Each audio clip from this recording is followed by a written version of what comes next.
Hi, folks. I'm Jamie Hiles. I'm Lydia Judy. And I'm Derek Lemaster, and I just love to sell guns.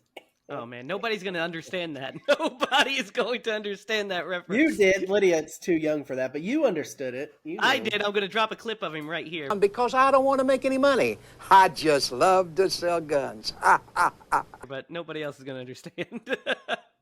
This is Scream Bloody Movies, a podcast where we review a horror movie each week, go over the horror news, and Derek does outdated local television references.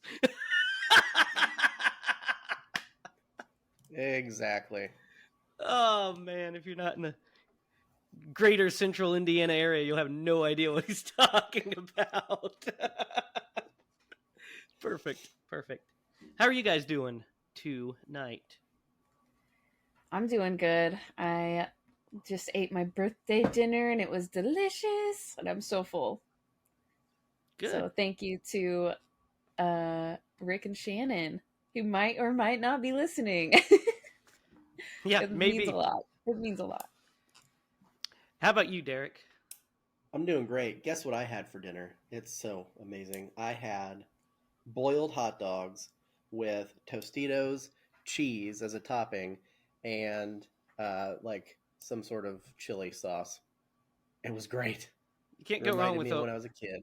Yeah, can't go wrong with old boiled hot dogs. You know what? Speaking of boiled hot dogs, there's one thing I always remember. A couple things when I think of boiled hot dogs. There's, or just hot dogs in general, when you make them, is whenever I'd go over to Joey's house, regardless, whenever I'd go over to Joey's house for lunch, we would have either boiled hot dogs or just hot dogs thrown in the microwave. And what'd you have for breakfast? On white bread. Yeah. It was on white bread. What do you always make you for breakfast? What did he make you? Every time, man, he would like cook eggs in like this much oil. Like it was Yeah, and then sometimes he'd throw bacon in. Yep. Yeah. That's so funny. And then the other thing I think of is, I remember when I was a kid. You know when you're boiling hot dogs and the foam rises to the top. You know what I'm talking about? My dad used to call that hot dog scum. And Yeah. I always thought it was the most gross thing. I was like, ugh, hot dog scum, Dad. I always think I've heard that too. Yeah. That's funny. Yeah, good old hot dog either scum. way. That's nasty.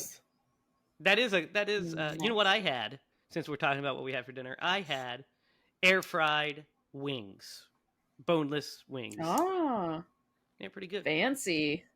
And asparagus to, get my veggies in there. Fiber in. Well, since Sarah says I don't like vegetables, asparagus. I don't know why she said. The other day she said, you don't even like vegetables, and I named like all of the vegetables that I eat, which was pretty much all of them except like broccoli. What the fuck are you talking about? That's funny. So, guys, we have a lot to talk about on tonight's movie, and there's a fun amount to discuss. But before we get into it, I want to take you guys back to a simpler time. I want to take you back to the horror news that we used to do of yesteryear. So here it is, the horror news.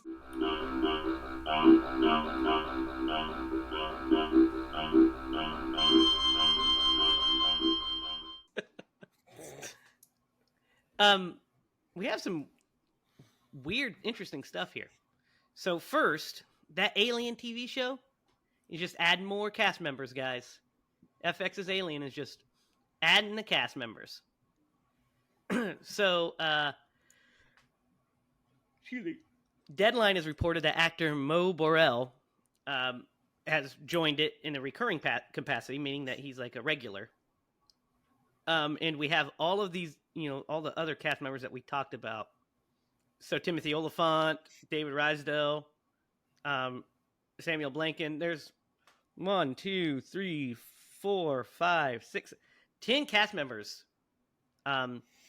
added to this thing, plus Sydney Chandler, who stars as Wendy, who's said to be a hybrid metahuman who has the brain and consciousness of a child, but the body of an adult.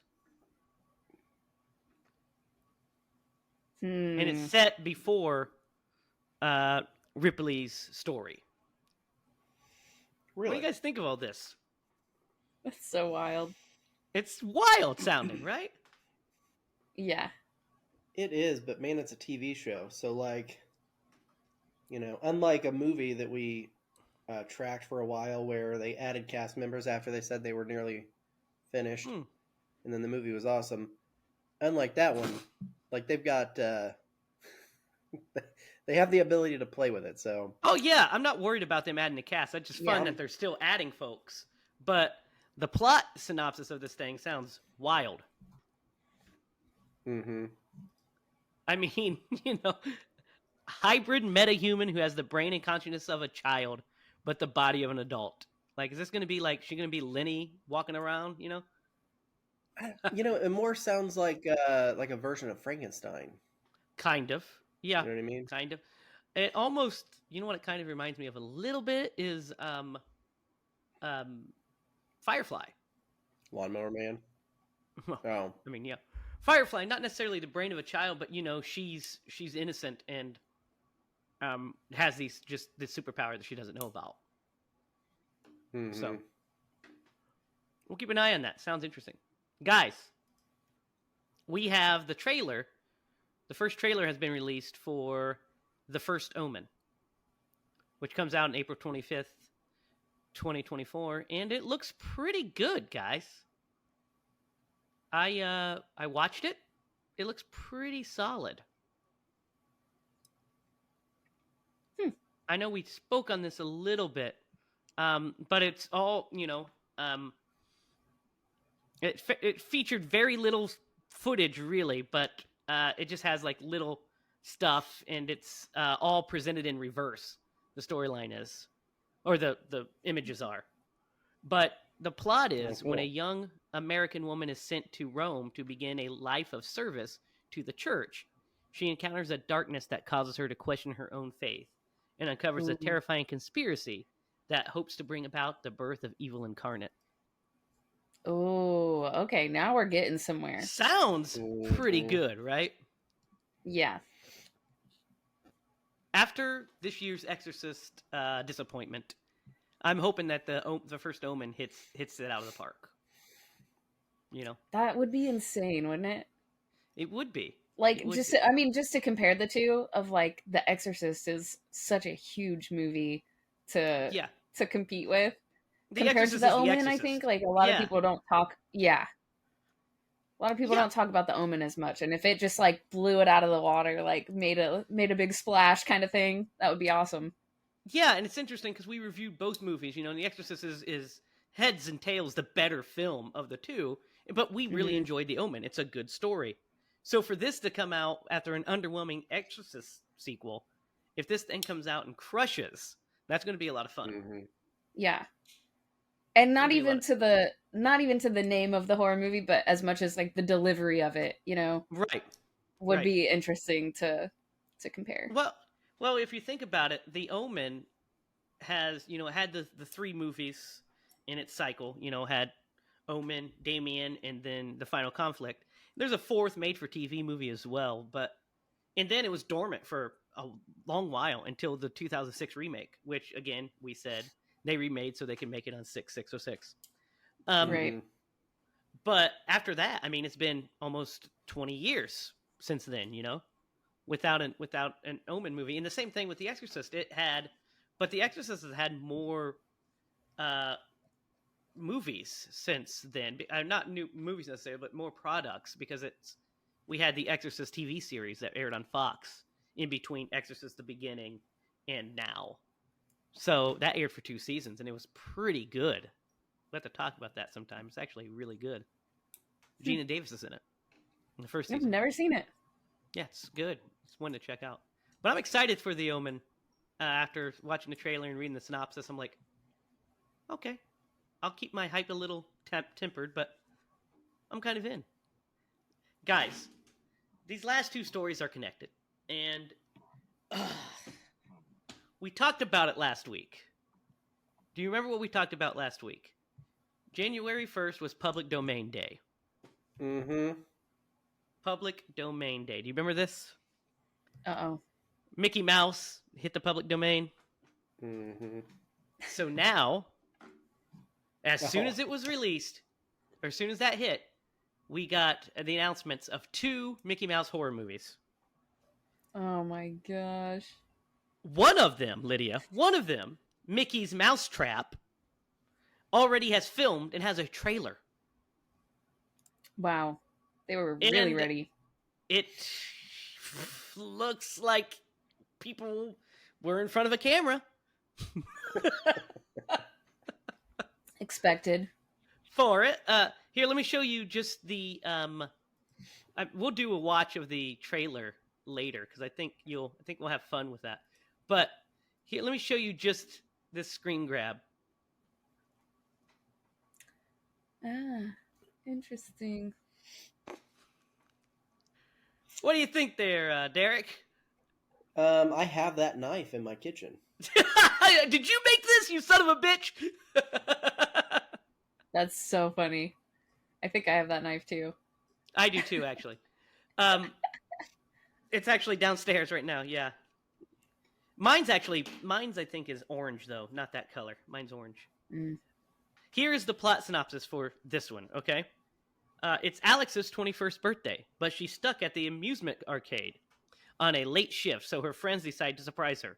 But a masked killer dressed as Mickey Mouse decides to play a game of his own with them, which she must survive. So I will give him this. At least it's somebody just wearing a Mickey Mouse mask. Right. Yeah. And it's a flesh and blood killer, at least as far as we know. But, like, I don't even know how to feel about that, because it's, like, not even creatively about Mickey Mouse. No, it's not. It's special.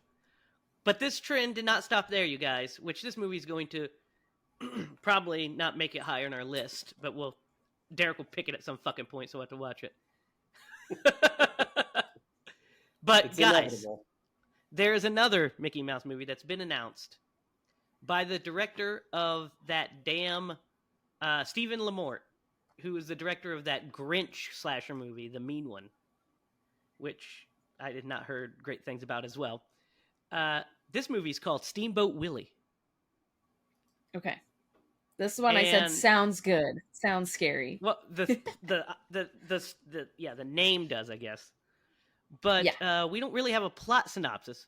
We just have him saying a bunch of crap, like he's saying stuff like, "Oh, well, we're making these movies. We're doing this because we love these characters. We want to see these characters in a new light because of how much we love them." Bull fucking shit. You're making the movie because it's a cash grab. Let's be honest with ourselves. Yep, definitely. Make your movie, make your money. I have no problem with you doing what you do, make your art, but don't try to kid a kidder. You know what I mean? You're not doing this out of some... If you wanted to do a movie that showed love to Mickey Mouse, you would do some kind of documentary about Mickey or some movie that like presented Steamboat Willie. This is a cash grab, guys. What do you guys feel? I agree. Let the killing begin. Of course, Derek, how can you be okay with this? We watched Pooh, Blood, and Money. I know. And I can't wait to put you guys through the torture that will be Steamboat Willie. It has to be better than that one. I look back fondly on Pooh, Blood, and Honey. So, I don't know. There's something about it that maybe it's just because of psychology thing. It might be. I think like the bar is going to be high because I liked talking to you guys about it so much. Well, it was fun to talk about, but it was horrendous to watch. Yeah. It was horrendous to watch. I can't wait for the sequel. I remember sitting there and watching that and saying, "Dear God in heaven, if you just want to take me now, I understand. I will not be opposed." If I ever get a chance to kick Derek in the nuts, I'm going to take it. We're going to Rochambeau on the set of our movie. That's what's going to happen. And you're going to say, "Why?" And I'm going to say, "Blood and honey, bitch." I turn into Freddy after I kick people in the nuts as well. We'll see, bitch. All right, guys. I don't know what the hell happened to the other thing I had up. That's cool. That just disappeared. Let's take us back. It's 1990. Right? Kevin Bacon has already starred in Footloose. He's an established actor, but his career's kind of stagnant here. And along comes this movie about underground killer worms, and was unexpectedly a box office hit. Not like a huge hit, but it made money and spawned a franchise, which is wild. It spawned a franchise. Mm-hmm. So I'm going to take you back. Derek, do you remember the first time you watched this movie? No, I've seen this movie like dozens of times. I know that I didn't go to the theaters to watch it. It was definitely on something like, actually, it might have been a VHS rental. So this went into syndication and played all the time on USA and like TBS. Sci-fi. So I can't recall. I do remember the cover art. I think that we rented this in the probably Video West, because that cover art is amazing. Does not really give a great representation of the creatures, but it looks awesome. But it's cool looking, yeah. How about you, Lydia? I definitely remember watching this as a rental. I don't remember if it was VHS or DVD. I'm not quite sure about that one, but I definitely remember the cover art, and I remember me and my stepbrother just loved this movie so much. I think we eventually bought it and just like wore it out. We watched it so often. It is a fun monster movie. The first time I remember my first time watching it, we rented it at, I think we were at one of my mom's friends or one of my aunts. We were at somebody's house, and we rented this when it came out, like probably 1991, I'm guessing. And I remember watching it and just like loving it. I remember specifically the scene with the couple in the car. Yes. Because that's like, I think that's the most intense, scary scene in the movie, probably. Yes. Because I just remember being like, oh man, this is intense. Mm-hmm. Also, a funny thing about Tremors, like I spoke about Joey, my cousin, earlier. He was one of my best friends growing up. We basically, were at each other's houses all the time because my mom and my aunt, and so we grew up together. But I remember one of the games that Joey and I used to play was Tremors. I remember we would like be out at my aunt's house. She had a big field, and she had you remember the like the propane the propane tanks, like the big ones. Yeah. Mm-hmm. We'd climb on top of that. Hurry! We'd run over and climb on that. We're like, we have to stay on this because they're around. And then we'd throw rocks to like trick the grab boys to go away. Then we'd run to a rock, and so that was just a game we used to play. Yes, that's awesome. It's so fun. Yeah, we loved this movie, and I have a fondness for its first sequel as well, which we'll talk about eventually as well. But this one is interesting to look back on, because what I enjoy about it is the like kind of the pacing of it, but also like just kind of the tone. I think it's like a perfect tone for this kind of movie. Just a fun popcorn movie, right? Yes. Well, and like this movie has like little to no fat. Like every scene leads into something, or is just like keeps the story moving forward. Yeah, it's forwardly propelled. It's a fast, fun watch. Yeah, I agree. Let's talk about our leads, because the movie wouldn't work without the chemistry of the leads, and Kevin Bacon and Fred Ward together are magic, I think. Yes, sure. Agreed. They're so funny together, and you buy the relationship. You buy that they're these hard luck, down on their luck best friends that are scraping by with these handyman jobs, and they just their interactions are so funny, I think. Yeah. Like their dialogue is hilarious to me. It also I don't know. I remember quoting it when I was a kid too. That's what's funny. Yeah. And also, I have to throw in that I watched this before I ever watched Footloose. Yeah. So this was Kevin Bacon for me. Like, that's hilarious. Isn't it wrong that it was Friday the 13th for me? What a fucked up childhood I had. No, that's the most appropriate thing that I can think of. Yeah. So I was gonna say, like, one thing about the dialogue, it felt really natural. You know what I mean? And like in that moment, like you could totally see you and your friends like talking exactly the way that these two are talking to each other, and rubbing each other as far as like the little digs, and like I feel like the banter was just excellent.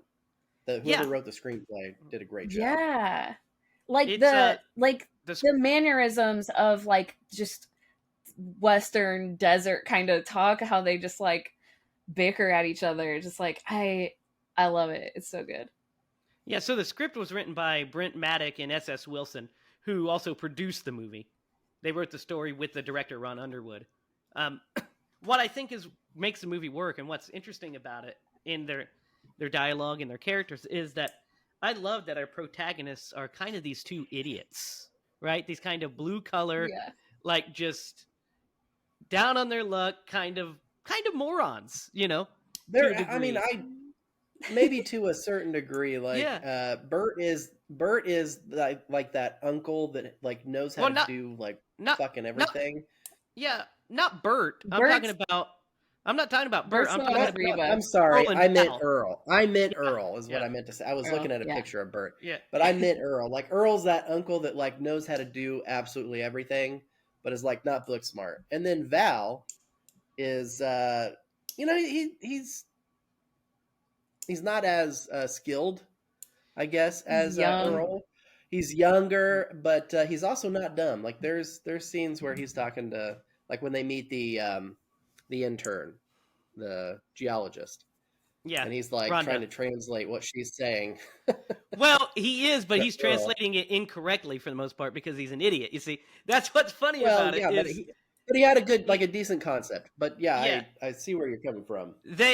I'm not calling them idiots as a disparaging thing. They just are not like, in a lot of these movies, one of your protagonists, which Rhonda kind of is the intelligent one, but you have like that, or you have like a man of action who's like had military training. These are just a couple of schmoes who really have no idea what they're doing, and they're just kind of figuring it out as they go along. So they have like some world weariness, to like some world experiences, but they just like the lights on. It's just dim, right? It's kind of like it's the Ash factor is what I call it. Ash is a moron, but when the Evil Dead's around, you don't want anybody else around because he kicks the Evil Dead's ass, right? If a Deadite comes, you want Ash. If you want to change a light bulb, probably get somebody else. Like that's just that's kind of how these guys are. They're just so relatable because they're just everymen down in their luck and trying to just get out of this piss pot town of perfection that has a population of 14. They get this close, man. They get this close. They're like average guys who know that they can do better than what they're doing. Well, I mean, they're literally sucking shit out of the ground, and that goes all over them, and that's the last straw. That's the final straw. I love that. I love their chemistry. They make the movie. I think for sure the sequels start to diminish in quality and fun factor when they start to lose the cast. Like Tremors 2 is still fun because Fred Ward is still there, and you still have Michael Gross as Bert. But then by the third one, fourth one, it's only Bert that keeps you coming back, and Bert's great, but you miss the camaraderie of Val and Earl for sure. Well, and like Bert and Heather, right? Yeah. So they are the quintessential like bunker people preppers. Who are preppers. They're preppers. Yeah. They're ready for the end of the world. They've got 5 years worth of food and water, and don't get me started on their guns. But they're the he's coolest definitely preppers. He's definitely a side character. He's a supporting character. He's not and then meant to be the lead. Yeah. And that couple, they do a really great job. Oh, dude, they're scenario. So good. They're so funny. Michael Gross as Bert is still an all-time character. Even in the sequels that are not as great, he's still fantastic in all of them. Because Bert Gunn's so funny. The only thing that what was that? It's like his ancestor. That he's when he plays his ancestor in the fourth one, that's fucking wild. Back to Perfection, that's a special one. What was I saying? So No, I forget what. So the only thing you knew him about before this was Family Ties. What do you guys know him from? Family Ties. I knew him from this. Yeah, Jamie. Family Ties. I said Family Ties like 14 times. You froze. You froze. No, that's why. You froze. Lydia and I were talking. You two froze. You two. The two of you froze. But anyway, and he plays a completely different character, so this was a great change of pace for him. Yeah, I mean, this one he's a gun-loving, prepper, and in Family Ties he's a gun-hating hippie, ex-hippie. Yeah. Really? Like, oh yeah. I've never watched that progressive. Show. He's a progressive, father. To Michael J. Fox's more conservative Alex P. Keaton. That's funny show. Yeah. But what's funny is those two I think the entire supporting cast actually is pretty great. The casting for this is because you have Victor Wong as Chang, and I mean Victor Wong is great in everything. Every time I see him, it's just like I love him so much. When I was a kid, I always just knew him as the grandpa from Three Ninjas. Yep. Or The Golden Child. He was in that. Well, and he's in tons of stuff. He's in Big Trouble in Little China. Yeah. Prince of Darkness. Yeah. John Carpenter's Prince of Darkness. So he's great, but it's so funny. Like, I love Chang's the one that names these things graboids. You know, I like that he gets to have that distinction. And then you have him. You have. Did you guys recognize the little girl? Yes. Nope. Who is it, Lydia? From Jurassic Park. From Jurassic Park, yeah. Yes. Ariana Richards, yeah. It came to me. I saw that, like, in my mind, I saw her, like... And then you saw her eating Jell-O? Yeah, eating Jell-O. And I was like, yeah. That's her! Yep, she's great in it. Awesome. And the mom is fine. You know, she's just there. And Miguel's good.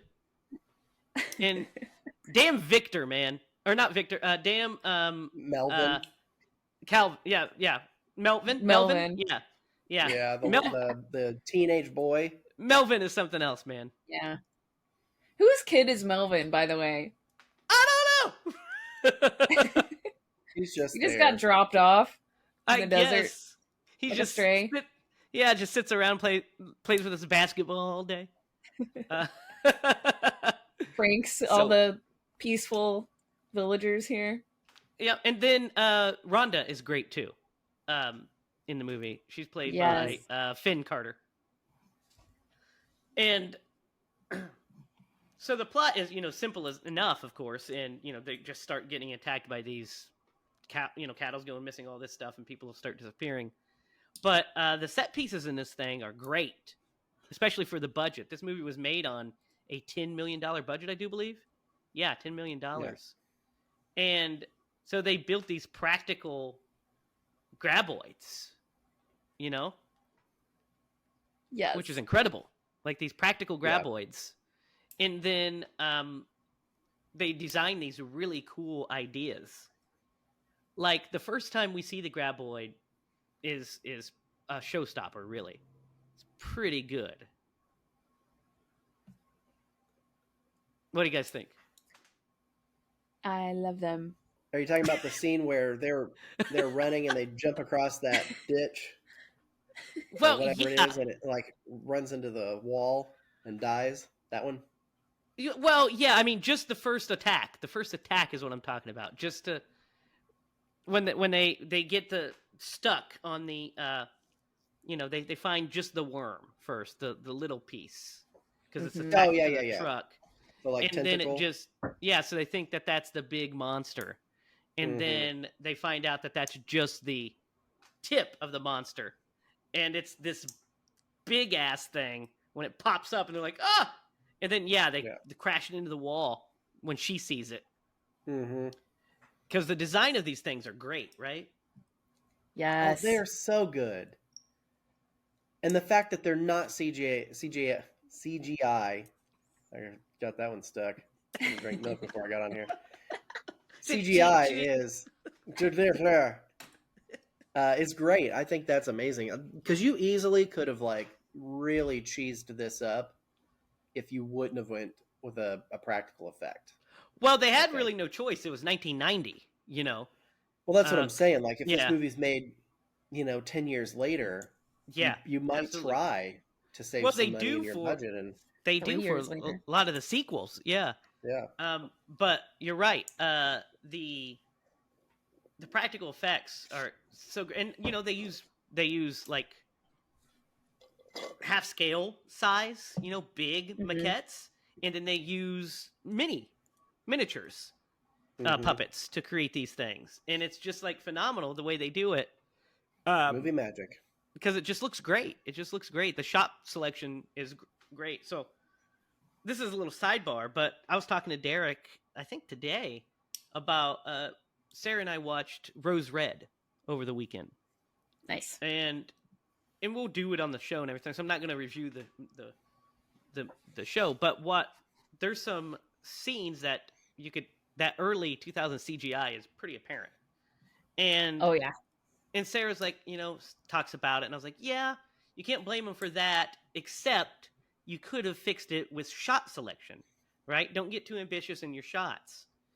There's a scene where the girl is falling off of the chair, and they just have, for no reason, a shot of her like this, and the green screen, she's like, ah! And I was like, you could have just shot a stunt double falling, and then her hitting, and it would have been way more effective than that. So this movie does simple. This movie does shot selection perfectly because none of it is too ambitious for what they're trying to do. The biggest effect piece is probably when the graboid busts through the wall of the basement, Bert and Heather's bunker. Yeah, which was done on a miniature. It was a miniature set. They busted this thing through, and then you had them firing off screen, and then there's only one comp shot where you see Bert Compton firing it. So that way you can kind of see him. And it great. It looks pretty good. You can clearly see the comp work, but it looks good. And I never noticed it when I was a kid. Well, no, especially on VHS. But now with HD, you can clearly see it. Mm-hmm. Yeah. But it's such a short thing too. Exactly. If they would have just did that shot 8 times, and it would have looked terrible. But the shot selection, using that shot just to ground the characters together and then shooting it the way they shoot it, makes you believe that those two those two items are in the same location. You never once love that think about scene. it. Yeah. It's so intense and awesome and badass and all these things. What a great scene. And very funny. He he's trying all these different guns, so he decides to grab an elephant gun. Yeah. And shoot this thing. It's just awesome to see a giant monster like that. Yeah, it's so cool. What's your guys' favorite my favorite set piece besides that one is the car being pulled into the ground. Yeah. That's a good one. Yeah. I also really like the roof scene. Yeah. When the whole roof is kind of shaking. That one makes me too. That one makes me The thing smile. about the Go to the car, I'm with you, Jamie.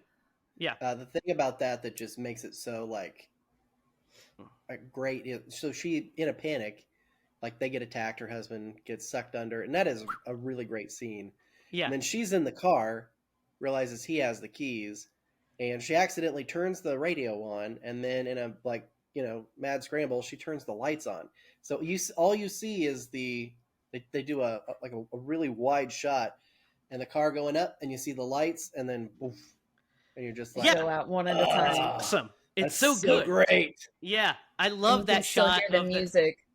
I love the shot of the headlights in the distance of them in the air. It's so good. It's so scary. Yeah. When I watched it tonight, I was like, that is so cool. That's a great shot. That's a great, just great filmmaking there. Awesome. Yeah. And then when they come, because he's the doctor, I think, right? He's the town doctor. He's the town doctor. Right. So, Valentine or Val and Earl go to the doc's house, and they're like, oh man, they must have left already. Where's that noise coming from? Where's that song coming from? And then they unbury the headlight, and it's just it's so cool. Yeah, the headlight's just buried. Mm-hmm. Yeah. And then that's when they realize these things can definitely rip cars down, and we're in trouble. Yeah, it's that's my favorite set piece too. I also like Lydia. You're talking about the roof set piece. That's a good one too. Yeah, that one. It's so underrated, I think, because like I don't even really think of that when I think of this movie, because I'm thinking of the car and the basement and stuff. But when I was watching it on this watch, I was like, how on earth did they do that? Yeah, and I just was impressed with the whole store. Really, it's really good. That store, I believe, is definitely it's a set for sure. I think built for the production, but yeah, that the rigging of that roof to make it move and look like it's collapsing, and the way it kind of collapses in the middle with those stunt performers on it is great. Yeah, it would be so scary. Yeah, it's so cool, and that's what's fun about it is it's a big monster movie and like a disaster movie. You know, it's that kind of feel because it's these characters have to come together and figure out how to get around, you know, how to get out of this situation. And I particularly, a thing that makes me laugh, and so this movie was, I think, this movie was shot to, I think, to be R-rated. Because there's some, and not with blood necessarily, but with cursing. I don't know if you can tell this. Yeah. Because I guess that they gave it an R rating because there was about 20 or so uses of the word fuck that were either cut or redubbed with softer words. And I noticed that. The biggest one is when when Bert calls them mother humpers. Yeah. And then he said, there's one more mother humper out there.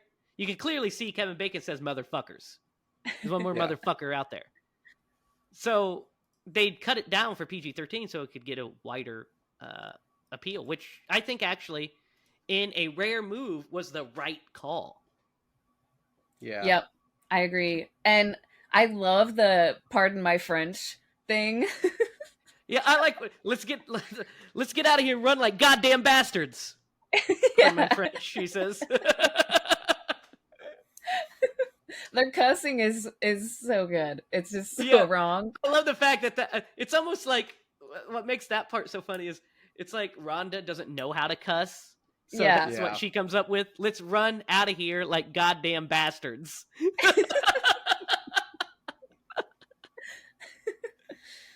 So funny. Perfect. Yeah. There's a scene in here that always makes me laugh. It's like they needed some hint of some sort of TNA. So they have an excuse for Rhonda to get her pants ripped off. So she has to run a scene in her underwear. Yeah. And then when Kevin Bacon like a says, idea. It does not sound like a Derek idea. Get out of those pants, Rhonda. Yeah, I think what's causing this problem is these pants. That's what this scene needs. Less pants. Yeah. Also, that is a pretty scary scene too. Oh yeah, it's very suspenseful, and it makes sense that her pants would be ripped off and that her legs would be hurt. But it's 100% like, we'll just have her run through here with her pants off, which she puts more pants on the next scene because they're at the general store. Yes, but just made me laugh. It made me laugh. What were you going to say, Derek? I was gonna say that one thing I appreciate about this movie is like there aren't a lot of wasted characters. There aren't just characters to be there for like, you know, kill fodder or just. There's a couple. There are a couple, but it's very slim, and like everybody is contributing to like how they survive. Like one thing that like caught my eye was they easily could have let like Miguel, the one guy, just like not do anything, but then he like gives this really great suggestion about the lawnmower, and so I really appreciated how because it felt more like a real scenario of like a survival scenario where you've got this band of people and it's not just like 2 or 3 people making decisions, it's everybody like throwing out ideas. I appreciated that. Yeah, I like that too. I like that they have like these different kind of. Everybody's contributing, like you said. None of the characters feel like they're wasted. They're not wasted characters. Because even if if they're fodder, that's fine. But like all of them like you said, contribute in some way. except for Melvin. No, but he's such a great antagonist, and he is the boy who cried wolf. Oh yeah, I love and when it's great whenever they're like, "I'm gonna kick your ass," and he's like on the light post. And they're like, yeah, okay. They're like, oh no. no. I like when Bert gives him the gun and he like tries to fight. He's like, "God damn you, Bert!" He goes, "Got you moving though, didn't it?" Yes. Yeah, Took it that back. is a good one. Yeah, the way they dispatch of these different graboids is pretty cool. Like how they decide to get rid of each one. You know, so there's the one that hits the wall, of course, their first one. Then there's the one that Bert and Heather kill with their gunfire in the basement. With the elephant gun. Yep, and then they fish the one. I love that scene that they come up with the, you know, Earl comes up with the idea to, that gives me an idea. Let's fish. And I love that because it also sets up the ending. So they get blown from this rock and we get our final chase scene. What do you guys think of like all of that, like the fishing thing and the final destruction of the graboid? It's so clever. Like I think I just love how clever this movie is, like throughout with everything. It's every bit of it is fun and memorable, you know? Yes. Like it's all great. Well, and like those things are relatable. Like you could see yourself thinking, like the pole vaulting. The pole vaulting is so fun. It's one of those scenes that just is burned into my brain. Like when the music kicks in, the music is really fun in this movie, and they're like pole vaulting over it. It's so funny. And adventure. It feels like adventure. Yes. Yeah. Yeah, I love. I totally cut you off, Derek. I'm sorry. Oh, yeah. No, Go ahead, Derek. Fine. Go ahead, buddy. What was I saying? Oh, just like you can see how like they connected the dots. It wasn't like just something super crazy. They're just like, yeah, let's do this. And then like the very end, I love how like it just completely wraps back around. Because the opening scene of this movie, like they are, you know, out doing a job and they just slept out in the desert, and Earl is sleeping in the back of the truck in a sleeping bag, and Val is like trying to wake him up and he's not getting up, and he jumps on the car and says, "Stampede!" But it wraps back around to the end of this movie, and I like that. Yeah, it just hit me. I just thought of a stampede. So what's interesting, or what I love, is this ending when it goes off the cliff. This is always that image has also always been burned in my brain when it hits the rocks. Yes. Beautiful. I love the way that gushy guy explodes, don't you? Yes. They're like pumpkin guts. Yeah. It's also fun that they get covered in the guts in the explosion. That's fun too. Yeah, it really does look like pumpkin right there. Yeah. It's like so orange looking. And that's another thing I love, how they talk about the smell of it, the whole movie. Like they're like, what does that smell? Like, where does that come from? And that's another like just a sensory thing that a lot of other movies don't think about. Like I don't ever see that in movies. They're like, oh, there's like a smell that comes with these things. It really like makes it even more real somehow. Yeah, this thing smells horrible. Yeah, it's a lot of fun. And I think the effects just hold up, like I said. What do you guys think of the musical score of this movie? It's appropriate, man. It fits the vibe of the movie. Yeah. Yeah, so I would agree. Spot on. I would agree. I think the music adds a lot to the fun, you know, the funness of it. Yeah. The music is done by Ernest Troost. So I was trying to put my finger on the music because I never really, I guess, paid attention to it watching this. Like I guess I do, but I don't. I don't know. I mean, a lot of scenes, it's I can't put my thumb on it. In a lot of scenes, it's like uppity, like, you know, bam, like high energy kind of fun music. Yeah. Because that's the movie they're making. You know, they're making a fun monster comedy monster movie. and that's what they gave us. And so at the end of this thing, after the credits roll, the I don't know if you guys stayed for any of the credits, but it's Reba who plays Heather, of course. But it's a Reba McEntire song. It's this like country ass Reba song. I did catch that. I just cut it off. Yeah, so I let it play because Sarah and Connor watched a lot of this. He was on my lap through a lot of it, and then he went over to Sarah when I was eating. And so I got up across the room. He was like smiling at me. I got up and started dancing towards him, and he like got super happy. I picked him up, and this song's playing. So I just started dancing with him, and like he's not danced like that before. Like I was bouncing with him, and he was cracking up.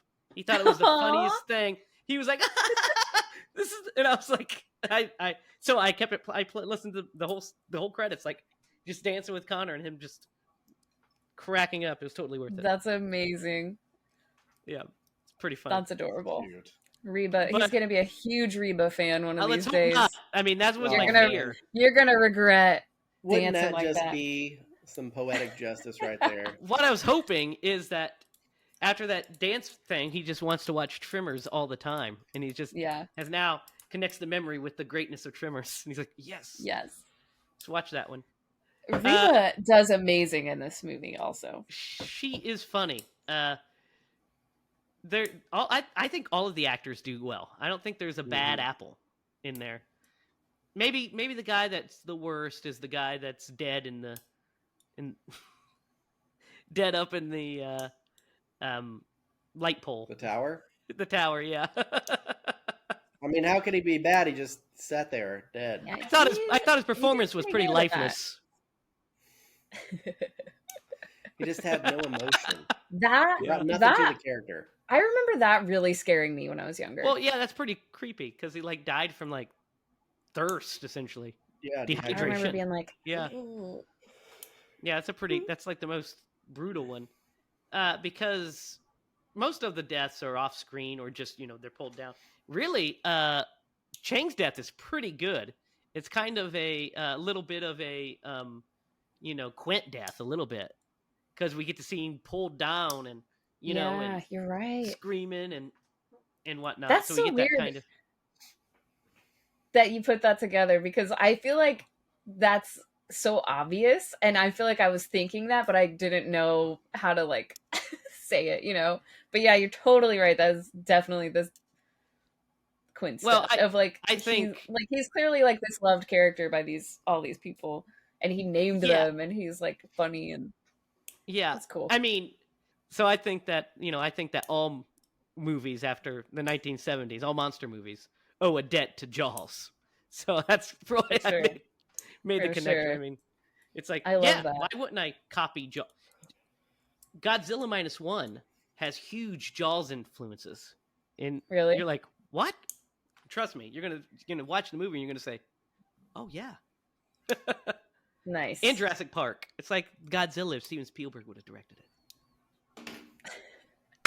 And that is Tremors. Do you guys have anything else to add before we get into our ratings and such? I could go on and on about this movie. Mm-hmm. That's great. But I can't think of anything off the top of my head that I should say about it. Yeah, I think we covered the gist of it. There's some really fun tent scenes when they're like all trapped separately on their prospective camps. You have Val and Earl and Miguel in the on the roof of the general store. You have Rhonda on the water tower. You have Melvin on the roof of that shitty shack, which is the worst place to be, by the way. Mm-hmm. And then you have the family on their house. I think all that's fun because they're trying to figure out how to, Yeah. And then, Val tricks, I love the running gag of the rock, paper, scissors. He always loses, but he was like, and Sarah goes, why did he do that? I said, because he's younger and faster. He wants Earl to live, and he thinks he can do it. That's why he does it. Yeah. And Earl was going to do it because he doesn't want anything. Yeah, and I said Earl doesn't want him to do it because he loves him. He doesn't want anything to happen to him. So he's the one that's going to try it. I was like, it's kind of like Armageddon. That's he literally Did she calls get the him reference? What? Huh? Did she get that reference? Who, me? No, Sarah. No, Armageddon she didn't reference. No, Okay. I don't think so. Lydia, did you get the reference? I think so. Just the like sacrificing. Yeah, that's it. I don't know why Derek had to point it out and make it a whole thing. No, Sarah doesn't watch a lot of. All right, so I'll have to. Sarah doesn't watch a lot of movies. I mean, prior to her marrying you, yes, she's seen kind Armageddon. of a sheltered child. Okay. Yeah, she's seen Armageddon. Yes, she's seen Armageddon. Wow. Okay. Anyway, I haven't seen it since I was young.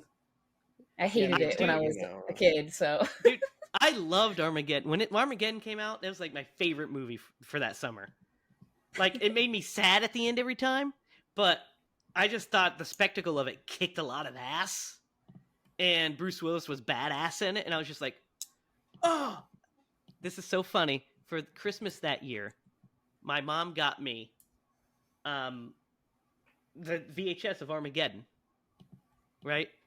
She got me the armadillo truck that they drill into the meteor with, and she got me a Bruce Willis astronaut guy. Have a Harry. Have a Harry. That's pretty cool. Yeah, pretty cool. That's pretty cool. I still have it. I still have Harry. He's here somewhere.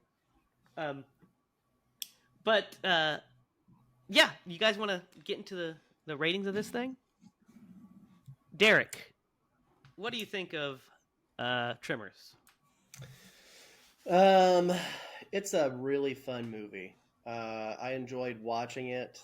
It's one of those movies I can't wait till Clark is old enough to be able to watch it and kind of understand it. And I think he's good now. 5. That's a good time to watch Tremors. Anywho, that's not a fight I'm willing to have with my wife. But Connor's seen it, so he's ahead of the game. Yeah. Right. Yeah. But yeah, it's just a super fun movie. I think it's well cast. I think the script was really well done. I think the cinematography is really solid. The effects are really great. I own this movie, so I didn't have to go find it. I'm going to give this movie an 8. I think it's a really great, solid movie. What do you think, Lydia? 10. Oh, okay. I have to give it a 10 out of 10. Guys, I was like, well, no, it's not a 10. I'll just give it something a little lower, but can't just give it a 10 out of nostalgia like I always do. But guys, this is a masterpiece of what this movie is supposed to be. Of all the monster movies that are in a similar vein of sci-fi thriller monster creature kind of movies, this is the best one. I love it. You pitch this movie and you don't have. I can't see anybody else being Bert and Val. Earl. His name is Earl. Goddammit. Bert is still really cool, though. I know Bert is cool. You can't replace him either. You can't. You're right. You can't replace him either because he is the franchise after this. But yeah, Earl and Val, you can't replace them. So you're absolutely right. It's perfect casting those two. Sorry to get in there. Go ahead, Jamie. No, so you're right. It's not a 10, but it's really good. I agree. I think I'm going to give it an 8.5. I think I'm just going to be a little kinder than Derek, but I don't think it's a 10. I mean, that's Jaws. That's a 10. Lydia, or that's Halloween. You. No, to me, like your score. I know. I'm reassuring her that to me, that's a 10. Thank you, Derek. Because there's obviously some flaws, but I think it's a very well made movie, and I think it's a lot of fun. It's definitely the best of the Tremors movies for sure, and it's the best of these kind of monster movies like this. I mean, kind of. They don't really make these movies anymore. Mm-mm. Right. I mean, it reminds me a lot of Arachnophobia. like Arachnophobia is kind of similar in vein, where it's Arachnophobia is a little scarier, probably. Yeah. This one's got more comedy in it. Yeah, this one's a little funnier, but Arachnophobia is really funny as well. But those were the movies that were made in like the early 90s. Yeah. The last one I can even think that's similar in vein would be like what, Eight-Legged Freaks, something like that. Because we just don't have a lot of these monster movies, which is unfortunate because they're a lot of fun if you get the right characters. And you guys are right as well with the direction's good, the cinematography, which by the way is done by I don't want to butcher this poor man's name, Alexander Gruzinski. And you know, it's just the characters. The effects. But you guys are right about the casting of the characters. You cannot pick a better Bert and Ernie than the two actors Earl that are in this movie. Bert and Ernie. Did you do that on purpose or? He did that on purpose, didn't he? Oh my gosh! As soon as you said Bert that last time, I was like, I'm gonna bring this around. It's coming. I had that joke. Boop, boop, boop, boop. It was like I'm gonna just softball it in there. They're not gonna see it coming until it hits them. But yeah, 8.5. Great flick, a great time. You just can't watch this movie and be in a bad mood. And I agree. It's just such an enjoyable time. It's a great way to spend a couple hours.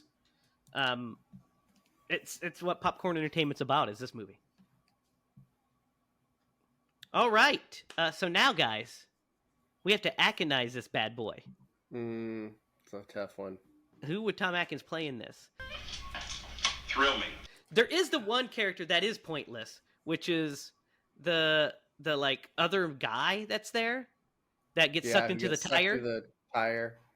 Yeah, because there's one. Tom's too good for that guy. Well, no, I don't want him to be that guy. I just thought of him when I was thinking of the characters. Before we go into the Ackinization, there's one scene in the movie that I don't like that makes me laugh. It's when they're all cheering. That guy's like, "Woo!" And it's like the cheesiest thing I've ever seen in my life. I was like, no, not you. And then he gets sucked through a tire. I was like, whew, let's keep moving. Who would Tom play in this? Dude, there's one character that you could put him as that would change the whole trajectory of Hollywood. It would have given Tom a franchise. If you want to give Bert? I don't want to. I'm saying Tom Atkins as Bert would have been phenomenal. Is all I'm saying. Oh, you might be right. Man, I don't know. Look, I don't want to replace Michael Gross. We can't. But if we did, I think Tom Atkins would. I think that would. Tom Atkins would have more money. He would have crushed as that role. You kidding me? Yep. You're right. So it has to be because I like Earl and Val are perfectly cast too, so you can't replace either of them. I know that's all right. I mean, if not, if you don't want to replace Bert, you could make him like the doctor that just has that. That scene would be a little different too, because it would probably be a little bit, friskier. It would be like they would cigarette in the back of the car. Get those cinder blocks. Cinder me with your block. So what would happen? Well, you're talking about Bert still. I think she was talking about the doctor. The doctor, because their cinder blocks came in for their house. That's right. That's right. They had to go into town. That's right. He would be going to town, if you know what I'm saying.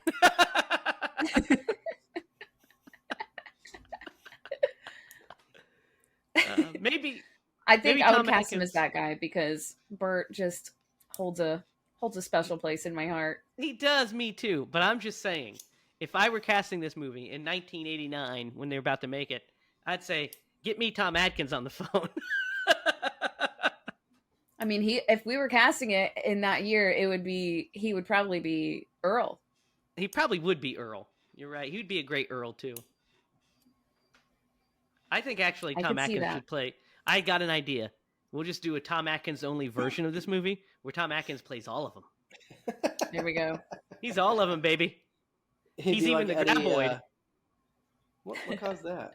He I don't would be know. like Eddie Murphy. Yeah, in the Nutty Professor movies, yeah.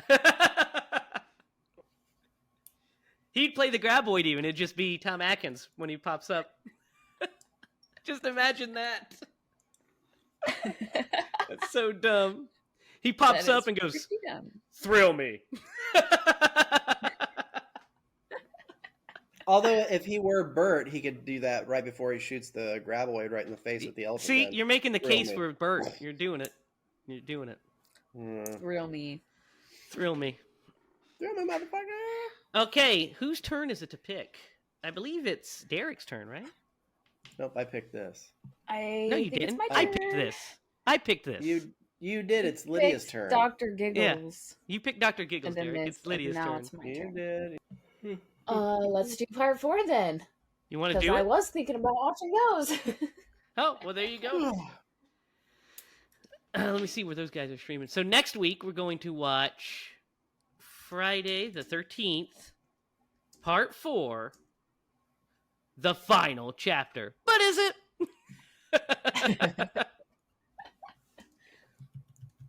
Spoiler alert, it is not. Friday the 13th, part 4 is available on HBO Max, Hulu, and then you can get it from Amazon Prime, Apple TV, and YouTube TV. Or you could buy physical media, which is what you should do, because I own all these bad boys on the beautiful Shout Factory 4K scanned Blu-rays. It's never looked better. So, next week we will watch Corey Feldman, Crispin Glover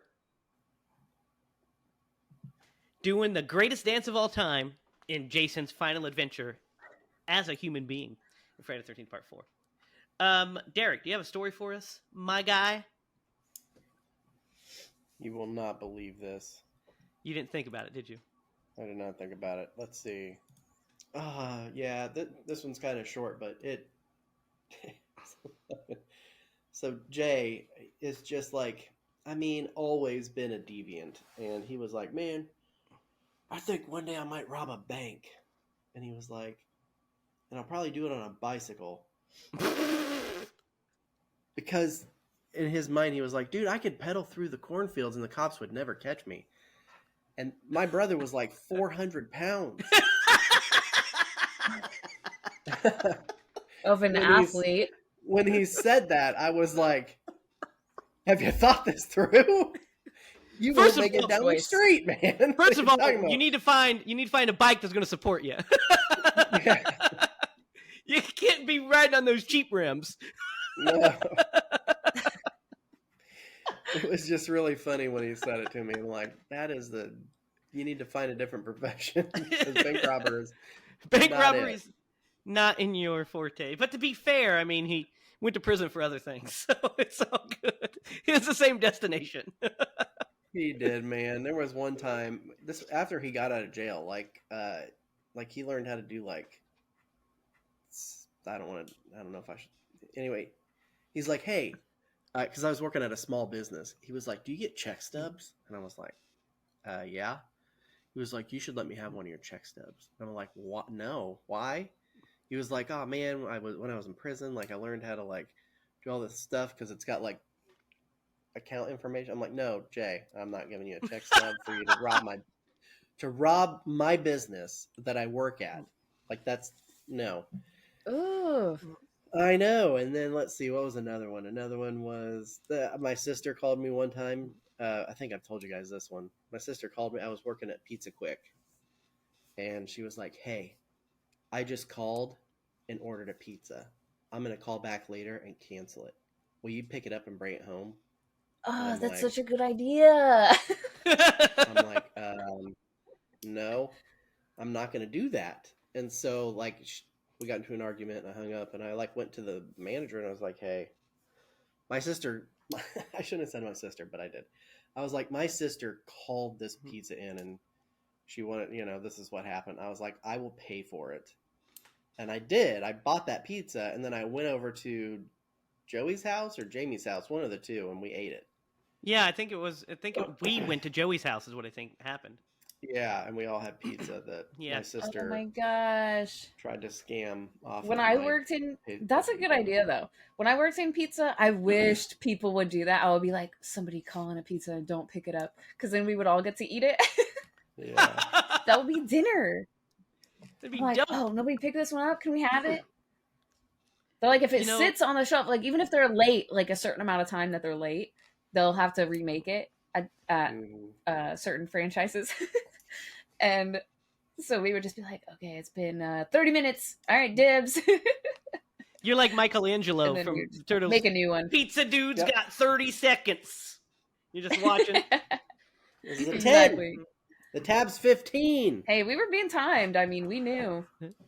Confucius say, forgiveness is divine, but never pay full price for late pizza. You know what's funny? Sarah, speaking of pizza, she is terrified of pizza delivery guys. What? Just any delivery person, really. But she does not like... So, like, she'll order a pizza, and then she'll hope that I get home before it gets there. So that way I have to answer the door. Now that we have the Ring doorbell, she's like, yeah, just leave it at the door or whatever, no contactless. Almost inevitably, they ring the doorbell and just stand there. And Sarah's like, oh. I was like, why don't you just talk into the doorbell and say, you can leave it, thanks, if you're so worried about it. I just go out there in my, fucking pajamas. And I'm like, yeah, thanks, man. Sign for it. Yeah. Give them a tip. Be like, don't spend all that at one place. Oh, man. Saunter back in. Yeah. So next week, we're going to watch Friday the 13th Part 4, the final chapter. And that's going to be a good one. So, guys, movie update time. We are almost 100% cast for the opening scene. We have dates. We have crew. It is on the way. The script obviously is written, or else we wouldn't be filming anything. So it's chugging along, right? Wing it. Right there, chugging along. Yep. Can't stop it. So we'll have more updates for you when it gets closer to time. You'll get a couple of, you'll get at least one or two, maybe two episodes that are, right before we film, and then one right after. So you'll get some stories probably. But until next time, what we'll do is watch Friday the 13th Part 4. You can follow us online at HiLaProductions.com. You can follow us on Facebook at HiLa Productions. Follow us on Instagram at Scream Bloody Movies. You can follow each of us on the Twitter machine. You can follow Lydia at Lydia Spooky, Derek at DDoglyMaster, and me at Racket. Be sure to comment down below on your favorite scene from Tremors. And what would you name the Graboids if you were the ones that discovered them? I would have called them Earthworm Jim and then made a lot of money when I released the video game. Comment yours down below. You can follow. I already said that. So that's it. That's all of it, guys. That's all we have for you. We're spent. We're done. We're kaput. So this puts episode 3? Episode 3 of season 3 in the can. So until next time, for Derek Lemaster and Lydia Judy, I'm Jamie Hiles. And remember, if you're going to scream bloody movies.